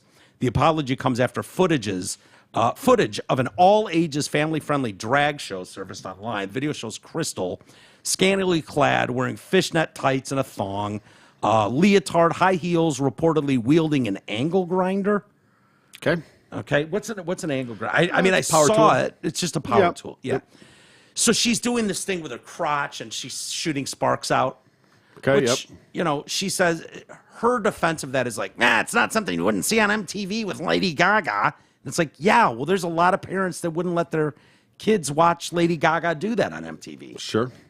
Like, you take your kids to Disneyland, you expect that Mickey's not going to start humping fucking Minnie and whether somebody watches, it, allows them to watch it or not. There's probably a rating on that would be, PG-13 or whatever. Yes. Whatever the rating MA on that is, at a minimum. Whatever that is going to be, a warning on that. Not at a all ages family-friendly event. So, T, let me ask you this: you took your family, young children, to Disney when you were younger. Would you expect that Minnie would not be making pelvic thrusting motions with her hips and grinding on this thing and shooting sparks from her crotch? I would 100% have that expectation. Yes, you would. Yep. I mean, bigot much. He ran his hand up and down the angle grinder, then strikes it against his metal plate, which is fixed to his cock there, which makes the sparks fly. One mother said, I'm not going back, and I won't be taking my kids there. There's a line you don't cross, and they did. That tells me everything you need to know about how they value children. They don't value children at all because children don't have money. Yeah, exactly. True. They don't give a shit about the children. Crystal, for her part, said, the only reason this is deemed sexual is solely because I was performing in drag. Noting it was the third time. It's not the representation of ejaculate coming from your fucking groin area with the sparks? No, I would have thought that. But no, she's pretty clear. He's pretty clear that it was solely because I was doing it in drag. Okay. Yeah, again, I don't know why this is a hill to die in for people. I just don't. Hey, Chris, if you were out there, in your suit and tie and no makeup and your hairy ass hanging out of your thong and a metal plate on your cock and balls and you were blasting sparks off of that, that'd be sexual too. Yeah. Hate to tell you, pal. That would be sexual too. So it's not just the fact that he was dressed in drag. No, I think it's possibly because of the acts that were being done, regardless of attire. I would go as far as saying this, T. If that gentleman was in a business suit with assless chaps, a metal plate over his crotch, and using the grinder to spend cum sparks into the crowd filled with children, emulate ejaculate, he'd be arrested on sight. Would be my guess. Oh boy, you're probably not too far off on that, right? The fact that this idiot's wearing fake tits, a thong, lipstick, and a giant stupid wig makes it family friendly. Twerking and grinding and right. I would go as far as this. So this guy is very apologetic. He's humble and say, we'll never have them back. I would say, wait, the Alphabet Mafia has not gone after you yet. Oh, yeah. Let's not draw that line in the sand too hard just yet, sir. Yeah. My guess is it's probably just as likely that A, he follows through with what he said and he's no longer participating in Pride events. It's equally likely that's 50-50 right now. I would not say it's plausible. No. Either way. I would say we're at 50-50. That the other side of that is the Alphabet Mafia reacts the way they do. This guy folds like a fucking lawn chair and installs dildos on the roller coaster ride so everybody can sit on cocks while they ride roller coasters. To the astronophile with this one. We'll have to keep our eye on that, but would you be shocked if you went, 100% I needed to be educated, and I understand sorry. now. We've sewn cocks, we've sewn giant black dildos into all the seats for the children on our roller coaster. Of my ways. Yeah, I've seen it. I've seen the error in the error of my ways. Yes, exactly. Exactly. Yeah, but you're right. We'll have to keep tabs on that. Sure. What do you think a Big Mac combo goes for these days, T? A Big Mac combo at McDonald's? Yes. Are we talking just... I think it's the only place you can sell it. Are we talking about... are we upsizing anything? Are we going biggie here? No, I think this is just standard across the board. Big Mac, fries, and whatever, Coke. medium fry, medium Coke that comes with the standard meal. Yeah. I'm going to say... Average price in the United States. I'm going to say that's going to... You're going to nail this. You're going to be hard-pressed to get out there for under $10, but I'm going to go just under that and say that it's $9.48. Close. $8.64. Okay. National average. National average, So right. we've got a McDonald's outlet that's coming under fire right now. Gross. And they are accused of greedflation at this McDonald's. It's in Connecticut. Now, it's at a rest stop or a gas station one, so off the freeway. They are charging $18 for a Big Mac meal. Wow. Yeah. That is gouging. Yeah. 100%. Yep. Sam Lerner wrote on Twitter, this was at a rest stop, but these McDonald's prices are nuts, right? The average price, like I said, is $8.64. Other products on the Connecticut menu included a quarter pounder with cheese meal for $17.99. Oh, I think that's more than a Big Mac. Yeah, me too. Okay. A 10-piece chicken nugget meal was similarly priced at $18.29. My God. It's funny. I wonder how many people don't look at the price, right? You just pull up. I'm not looking at the price on these things. I got a pretty good idea where it's at. I'm looking at the pictures. I'm looking at what I want, thinking about what it is. I might even know. I might just pull up there and just say what I want. Yeah. I want a number one large with a Coke. Yeah. Whatever. Yeah. Right? And then you roll up and they go, that'll be $22. Yeah. Like, what the fuck? No, I had one, Big Mac meal. They're like, yeah. Yeah. No wonder how many people are like, either A, What? just pay it begrudgingly, like, oh my God, that's crazy, I'll never be back here, or say, go fuck yourself and just drive away. Yeah. Right? Like, what would you do in that situation? Because you don't know, you weren't told that it's the price on the menu, so they're justified in saying it. I mean, to charge you that, right or wrong, in the bigger picture of that. But that's what the price on the menu says. If you didn't see it, it's your fault for not seeing it. Right. And then you get up there and they charge you that money for it. What do you do there? Do you pay it? Because now you're already there. You already ordered it. You're like, fuck, you're just going to do it. I wouldn't blame someone for just taking off. I wouldn't either. No, I wouldn't. wouldn't. I bet a lot of people just pay it pissed off. But you got a car full of kids, and all of a sudden you got an $80 fucking McDonald's bill? Yeah, with 4 Happy Meals right? and a couple of no way. Yeah. Dude, it's funny because G and Amanda, the warden, bought a little piece of land, nothing crazy, but a few hours up north. 40 acres a mule? Yeah, type of thing. But it's way up north, and so it's cheap. You can buy land in Arizona, for almost nothing. They got mining rights. Yeah, right. Like, it's crazy, the kind of things. But it's cool. But he's like, dude, so they were going up there. They'd been thinking about this for a long time, and they finally pulled the trigger on it. And he's like, I want to show you this place. I'm like, yeah, cool. He's like, there's a McDonald's sort of up by there, probably 2.5 hours or 2 hours into a 3.5 hour drive. And he says, this McDonald's, we stopped at it on our first time going up there just to see this place, and they took Marshy and all that. And it was so good, we stopped on the way back. And it was incredible. Like the best chicken sandwich Amanda's ever had. The best Big Mac I've ever had. The fries were piping hot and crunchy on the outside and soft, like the whole thing. He said, we make it a point to stop there on the way and back every time we've gone there, which is only 4 times or so. But yeah. He's like, Mike, I can't stress this. It's the best McDonald's you ever had. Now, we're usually dealing with ghetto McDonald's. Yeah.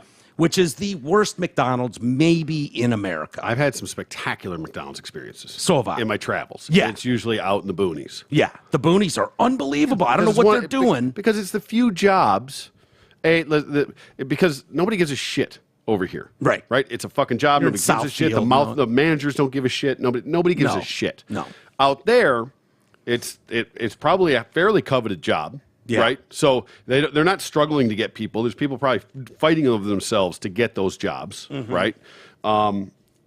There's pride on some level in what they're doing. They're generally serving, while they get some of this traffic like this, they're serving their small little community. Yeah. And these are their, like, you can't just be doing shit.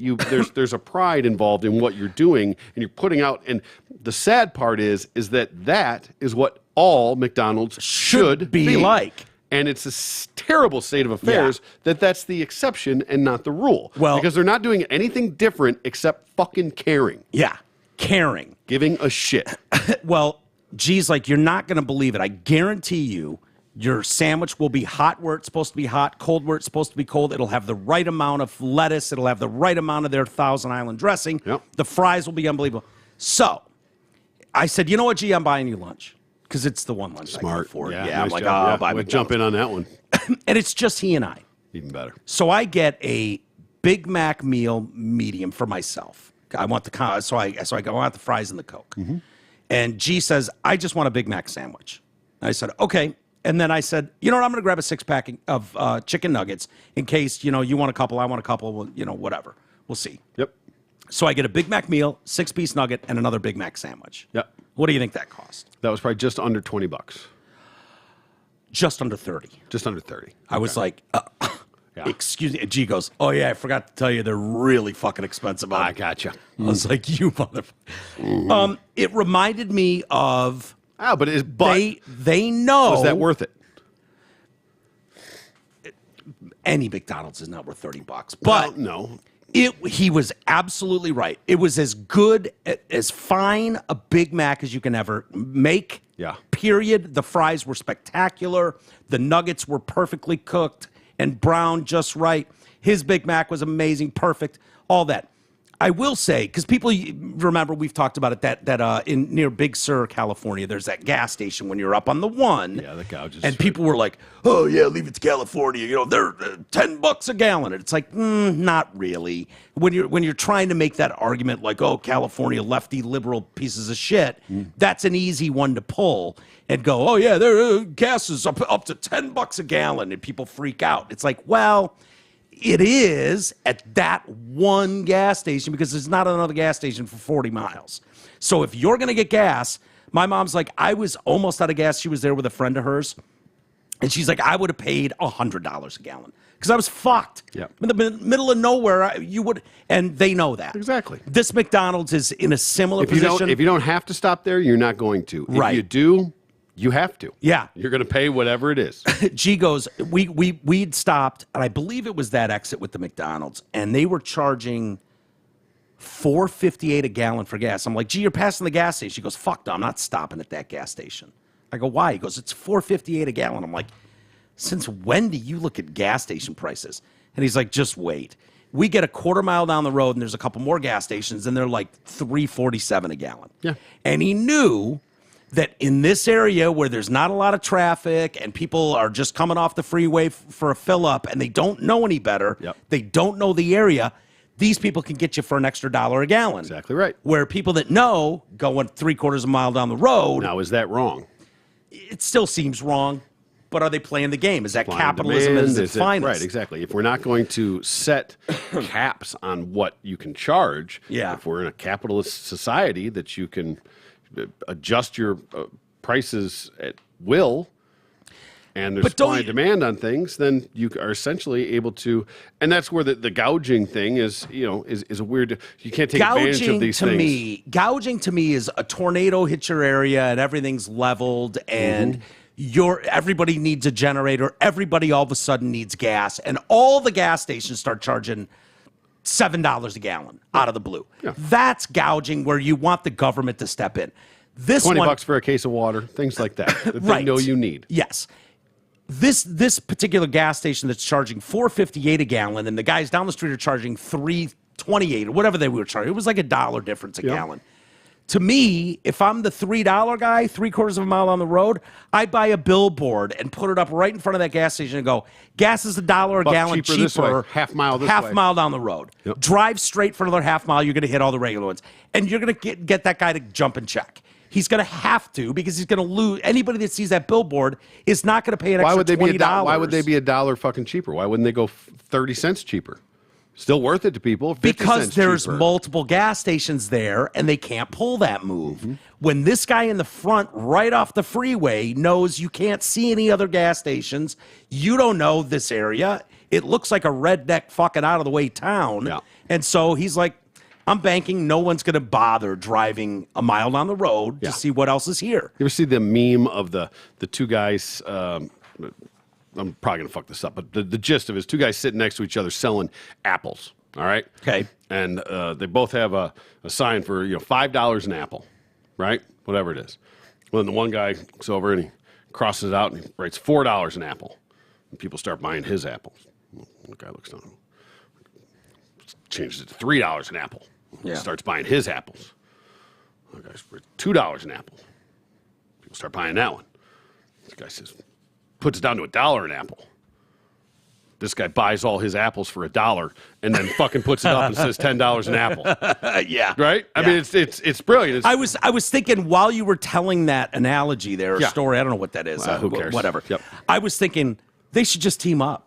Mm-hmm. They should just team up. And there's something to that, too. And then be like $5 versus $4. And once all your $4 ones sell out, we put all my $5 ones in your basket for $4, and we're just keeping it there. Make and it then look like you're getting a better deal here. Exactly. Right. Make this, now I'll say $6 and you do $5, so it looks like you're getting the deal. We're still getting the $5. It's worked on women for 100 years. Yeah. Tell them there's a sale. Jack up the price 400%, knock it down 200%, and act like you're getting a bargain. Same thing. Gas. When you want gas prices, when you jack it up 20 cents, you jack it up 50, and then reel it back down to 20, and then people are happy. If you just went up 20 cents, they'd be pissed. Yeah. But they're pissed about the 50, and then you reel it back down 30 cents, and then they're happy. They're thrilled. And now they're happy that they paid the extra 20 when they would have been paid. It's just fucking manipulation. It is. The fact is, when we've lost power and had a functioning generator, if Ray all of a sudden and his gas station corner buddies decided to jack it up to $10 a gallon, we'd fucking pay it. No, I just go to another gas station. No, I know, but if everybody in our area, the point being, when you're desperate, you'll do something. Right. That's where you want that's, regulation. I remember after 9/11, Drew but was at what point does it become gouging?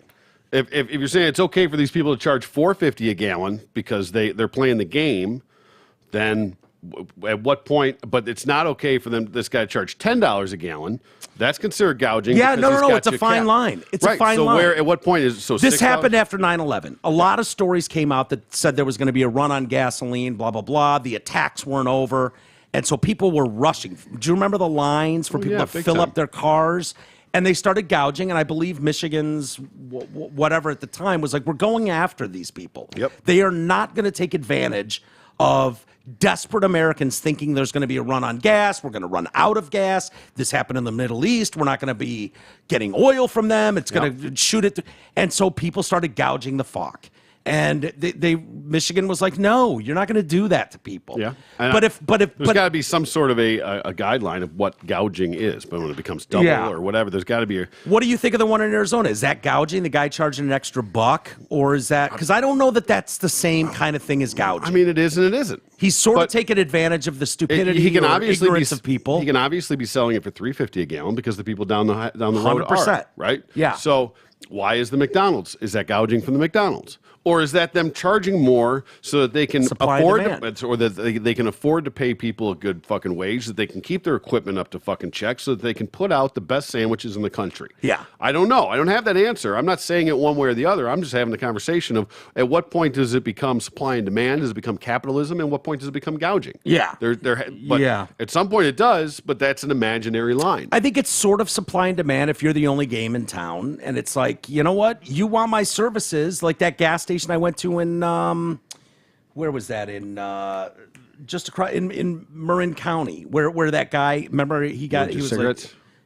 Where he was like, you fucking local. He thought I would, because I didn't say please at first, and it turns out the guy's fucking hilarious. He's a psychopath, nut job. Yeah. And kept jacking his prices up because people knew he was charging more and it was cheaper down the street. Customers were bitching to him saying, why is it 10 cents cheaper down the street? And he's like, fuck you, now it's 50 cents more. And he kept jacking it up. He made the news because he was charging like $8-9 a gallon because the locals were bitching at him, and he didn't give a fuck. Right. So I don't know. To me, the gouging one is a very, very deliberate thing, taking advantage of desperate people. Whereas I don't know if you're on vacation in Arizona and you don't know the community, and it's like, if I would have just driven, maybe that's your win. It's a fine line. You would have driven a half mile, you would have fallen into much cheaper gas. Yeah. Well, I don't know. What do you think? Is $18 for a Big Mac meal gouging? If you're the only game in town, which it sounds like this was. I don't know where this is, but And okay. is that I-94 Darien in Connecticut at a local service station. So this is probably one of those that's mixed with a Subway, a McDonald's, and a gas station, and it's probably the only game in town for miles and miles and miles and very miles. possible? Yep. So I don't know. So, but that's not gouging. It sort of is on a different level. I don't know. I don't know how to feel about that. Well, I don't either, really. But that McDonald's, you kind of made an interesting point. To your point, is it worth it? That there's not a McDonald's on earth I would talk about. Like everybody knows what a Big Mac is, a quarter pounder, what their fries are like, their nuggets. It was so good that G made a point to point it out, and then I had it and was like, yeah, they nailed it. And you're right. They're paying their staff. You could tell the place was clean. They took pride in that job, and it showed in the food. So is there value there? Yeah. Would you rather pay $8 for a shit fucking burger that's got fucking piss blood cum and roaches on it? Yeah. Or $18 for the best burger you ever had? Well, I tell you this. I drive. I will not go to the McDonald's 5 minutes from this house. Never. I don't go there. The only time, if we're coming home from a concert, it's 2 a.m. and they happen to be open at 24 hours and we're starving. Mm-hmm. That's happened before. I drive 20, 25 minutes up Telegraph all the way up past Square Lake to that McDonald's. That's the McDonald's I go to because ghetto McDonald's is such garbage. So if all things being equal, if it was like, well, you can get a Big Mac meal for $8 at ghetto McDonald's and it's going to be what they serve, or you could pay $15 for a Big Mac combo, but it's going to be the best Big Mac combo you've ever had. I think I'd go $15. Mm-hmm. I might not go there as often, but when I go there, they're going to hit a home run. Wouldn't you? I mean, but that's the question. That's the debate to have of what the value of it is, when it becomes gouging, when it becomes just capitalism at its finest. Like, I don't know. Yeah. But that's a whole nother topic of, well, and at what point does it become gouging? Because when you have a captive audience, how is that different than tourist traps? Where you know what I mean? Like, how's it different than charging $10 a bottle of water at festivals and stuff? Exactly. Now that seems like gouging to me, but you know, you could say the same thing about movie theater popcorn or anything. Exactly. So. Yeah, we're in a fine line between capitalism. I want it to be the most egregious ones. There's no standards where anywhere. We all know what you did. 9/11 hit, and then all of 10 of you gas stations within 50 miles jacked your shit through the roof. Plywood becomes $100 a sheet, things like that. Of course. Case of water that's $3 is now $20. Yep. You're preying on desperate. And I guess the difference between that would be changing those prices based on a circumstance. If you charge those prices across the board all the time, then that's your standard. That is what it is. People can choose or not choose to buy your product. But if you take something that was a certain price and then because of an event or circumstance, you jack the price way up, not the fact that the cost went up because the circumstances of the demand went up. Yeah. Then you jack that price way up because that's taking advantage of the situation. Yeah. So to wrap up, and we'll do an email and get out of here. The Big Mac was invented by franchisee Jim Delegati. He used it to feed steel workers who were starving after eating their ordinary cheeseburger. Can you imagine being a steel worker, being someone that works as hard as you do, and it's like, yep, here's your cheeseburger. You'd be like, so he invented the Big Mac. That's the concept behind my peanut butter and jelly. Oh, the triple bread? The triple decker. Yeah, fantastic move. Yeah, bread, peanut butter, bread, jelly, bread. It almost seems like 3 times the sandwich. It's like 2 sandwiches in one, but you're only getting 2 pieces of bread or 3 pieces of bread instead of 4 of eating 2 sandwiches. Yeah. You know what I mean? Yep. So you're getting a little bit better there, and you can go a little heavier on the stuff. Yeah. Make that a pretty meaty fucking sandwich. Yeah. You know, because there's nothing worse than just that single smushed little. Yeah. Does it still, like when we were kids, does that jelly and stuff does it get all squishy and melt through the bread? Not really, no. No? Mm-mm. Well, yours is in a cooler. And I don't smush it. Yeah. So. Okay. By the way, if you had to guess, the first Big Mac first appeared at a Pennsylvania restaurant in 1967. 2 all-beef patties, special sauce, lettuce, cheese, pickles, onions on a sesame seed bun. Great hook. Nailed it, yeah. So it first appeared at a Pennsylvania franchise in 1967 before it was launched nationally. What were they charging for the Big Mac at a Pennsylvania store in 1967? 25 cents. Not bad. 45 cents. 45 cents. Okay. Yeah. Can you imagine getting a Big Mac for 45 cents now? Yeah. No. All right. Let's do a couple of emails Let's get out. and get out. Let's see here. Okay. Apu has a doctorate in computer science. There you go. Apu is a smart motherfucker, too. Amen. I pretty much stopped watching all new Simpsons since that happened. I stick with my wheelhouse of season 2 through 8. Okay, Frank. I can appreciate that. There you go. Yeah. Exactly. We were defending Apu. Yeah. Let's see. Should I read this one? Okay. Glad you guys. We'll do this last one from Connor. He's always sending stuff in. Plymouth Canton School Board. Hey guys, glad you guys covered the idiocracy of the Plymouth Canton School Board.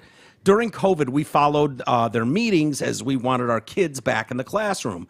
The majority of the board followed the bullshit mainstream agenda. Then the election after COVID started the teachers union.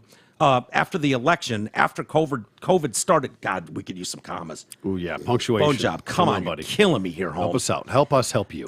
Then the election. We don't want to make you sound like an idiot, but You're killing you me. know, we're not proofreading this shit. I don't want to be like Jay and take a red pen to all your stuff, but come on, We're man. going to start grading. Then the election, after COVID started, the teachers union pumped tons of money into their board election and got their candidates elected. Now the school board is basically an extension of the teachers union. It is shameful, and their far left agenda is radical and problematic. Friends and neighbors in the community from both left and right political parties are beyond annoyed with their bullshit agenda. Thankfully, my wife and I are able to put our kids in private school. I feel bad for those that can't. Yeah, that's kind of an no, and you're moment. absolutely right. I mean, that was a fucking humble brag right there. A little bit. But way to throw that out there. It was necessary for the story too. Yeah. You know. Yeah. Well, You not could really. have said, my uncle. No, he didn't have to say that. No, We don't- how do you- What does it matter of whether or not his kids go to that school? I mean, Well, he's saying, look, I went to these resorts. I'm willing to pay $12,000 a year, extra Yeah. to not send my kids through that garbage. yeah, no, I mean, just It's a humble brag, but I the think it's facts kind of necessary. surrounding all that, I mean, are just crazy. And we've talked about it because we won't even start on that, but how we've talked about that it's starting with the grassroots at the school boards and the city councils and things like that. It's not about your governors and your senators and your council people. That's where it all starts. That's how the left did it. Took over all those, the schools. Get the ideology out there and get them while they're young. Mm-hmm. So. Yeah, and if you think that's bullshit, I mean, look at professors. Transphobe. You're a transphobe. No. Look at the percentages of conservative professors at universities versus liberal professors. Mm-hmm. And then look at liberal professors versus conservative professors in the 70s, 60s, 50s. And Look at those the, numbers. Well, and look at the you'll Exodus, see, too. Yeah. Just like the swimming chairperson or whatever it was that resigned over the Leah Thomas thing, something like that, stood her ground, was like, I can't stand by and watch this. Like, okay, well, Which us short-sighted people were like, yeah, good for you. Yeah, right. You exactly. You stood up for yourself. Good job. Well, that just means they're going to put somebody in there that's just going to keep the fucking train rolling. Yeah. And you need people in those positions to be able to stand up for themselves. Yeah. And you get out. We're fucking It was very a scary great territory. point. It was a great point. Like, no. Hold on. I know it sounds like the champion move, like, I will not stand for it, I quit. And it's like, no, we kind of need you there to fucking We just flicked a hold the pawn wall. off the board. Yeah, exactly. But someone's got to hold the line, and you just removed yourself. What do you think they're going to replace you You just with? got checkmated. Yeah, exactly. You did it to yourself. All right, let's call it a day there, T. Thank you, everybody, for joining us. And we'll be back tomorrow as well. So we'll see you then.